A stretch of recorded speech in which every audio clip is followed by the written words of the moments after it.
Every second you are watching this, somewhere in the world, a nuclear warhead is pointed at a city, at people, at families, at children.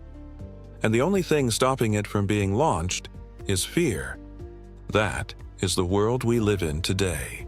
My name is Daniel Carter, and in this video, we are going to talk about one of the most serious and controversial issues in the world today: nuclear weapons. Who has them? Who is being stopped from getting them? Whether the global rules around these weapons are truly fair, and what the world should actually do about this situation. This is not a simple topic. There are no easy answers, but it is a conversation that every person on this planet deserves to hear. Imagine the most dangerous weapon ever created: a nuclear bomb, a weapon that can destroy an entire city within seconds. Not in hours, not in minutes, within seconds. Entire buildings, entire populations, entire histories, completely erased from existence. The heat alone from a nuclear explosion reaches millions of degrees. The blast wave destroys everything within kilometers. And then comes the radiation, silent, invisible, and deadly, affecting people, land, and water for decades after the explosion. Today, some of the most powerful countries in the world already possess these weapons. They keep them, they maintain them, they actively upgrade and modernize them. But when another country begins developing the same technology, suddenly there are sanctions. There is enormous international pressure, and sometimes there are even direct military attacks. This exact situation is happening today. Recently, the United States and Israel carried out strikes related to the nuclear program of Iran. According to them, the purpose of these actions is to stop Iran from reaching nuclear weapon capability. They say it is about safety. They say it is about regional stability. They say it is about protecting the world from an extremely dangerous situation. But this situation immediately creates another powerful and deeply important question. If nuclear weapons are truly dangerous for all of humanity, then shouldn't the entire world work together so that no country keeps them? Or if some countries believe nuclear weapons are necessary for their national security, then does every sovereign country not have the equal right to develop its own defense technology? Today, we will explore this debate in full. The reasons behind current actions, the history of global nuclear rules, and the critical fairness question that the world continues to avoid answering directly. And at the very end of this discussion, I want to ask you something important, because your opinion on this issue genuinely matters. Step 1. Why strikes on Iran are explained this way. The first thing we must understand is the official reason given for actions taken against Iran's nuclear program. The primary concern expressed by both the United States and Israel is straightforward. Iran, they argue, has been steadily developing nuclear technology that could eventually allow it to construct nuclear weapons. Their argument goes further. They believe that if Iran successfully develops nuclear weapons, the entire balance of power across the Middle East would shift in ways that could not be controlled. The Middle East is already one of the most complex, tense, and conflict-heavy regions on the entire planet. Multiple countries with deeply competing interests. Long-standing religious, political, and territorial conflicts. Ongoing proxy wars. Active armed groups operating across borders. Now imagine introducing nuclear weapons into that already unstable environment. From the American and Israeli perspective, the risk of catastrophic escalation becomes unacceptably high. It is also important to understand the broader strategic picture. Iran and Israel have had a deeply hostile relationship for decades. Iran does not officially recognize Israel.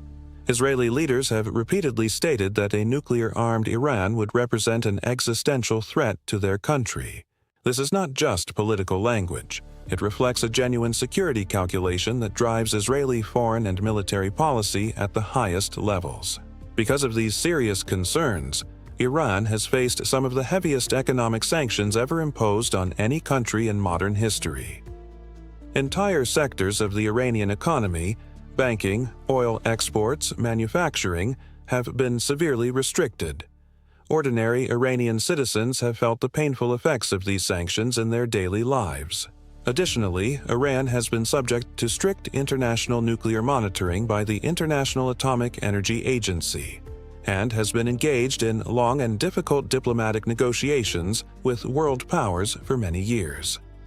Supporters of these measures argue that preventing the further spread of nuclear weapons is absolutely essential to avoiding a global nuclear arms race, a dangerous chain reaction.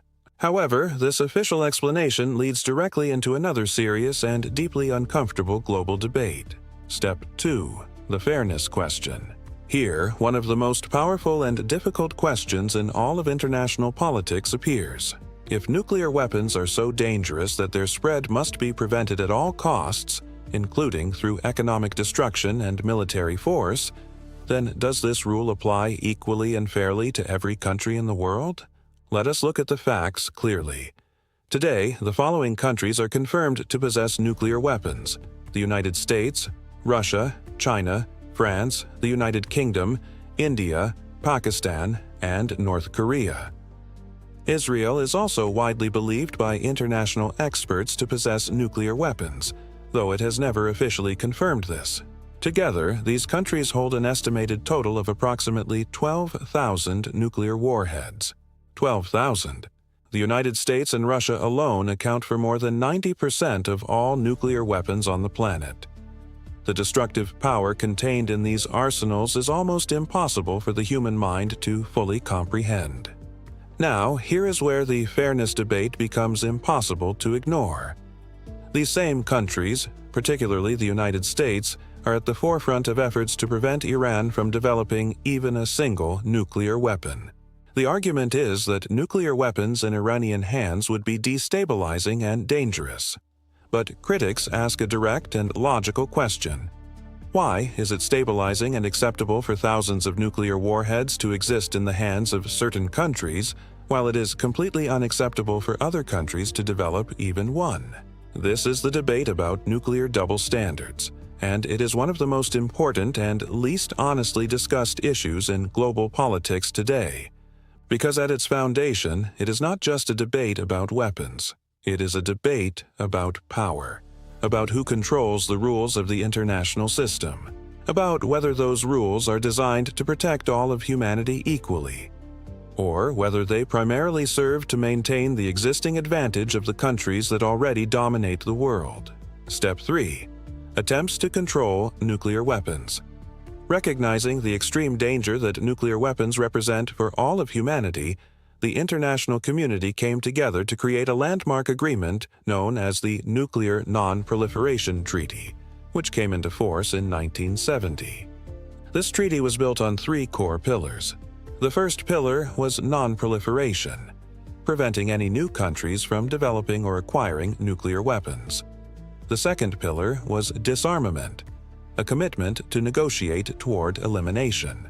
The third pillar was the peaceful use of nuclear technology, ensuring access for electricity and medicine without it being converted into weapons. 191 countries joined this treaty, making it one of the most widely adopted international agreements in human history.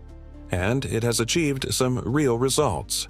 The number of nuclear weapons in the world today, while still enormous, is significantly lower than it was at the peak of the Cold War, when the United States and Soviet Union together held over 60,000 nuclear warheads. However, the treaty has also faced serious and legitimate criticism. The countries that possessed nuclear weapons when the treaty was created, particularly the US, Russia, China, France, and UK, have largely kept their weapons. The commitment to disarmament has moved at an extremely slow pace. Decades have passed, and these countries still maintain large and sophisticated nuclear arsenals. Some are actively developing new generations. Furthermore, several countries that never signed the treaty, India, Pakistan, and Israel, went ahead and developed nuclear weapons anyway, with relatively limited international consequences. North Korea signed the treaty, then withdrew from it and developed nuclear weapons and remains a nuclear-armed state today.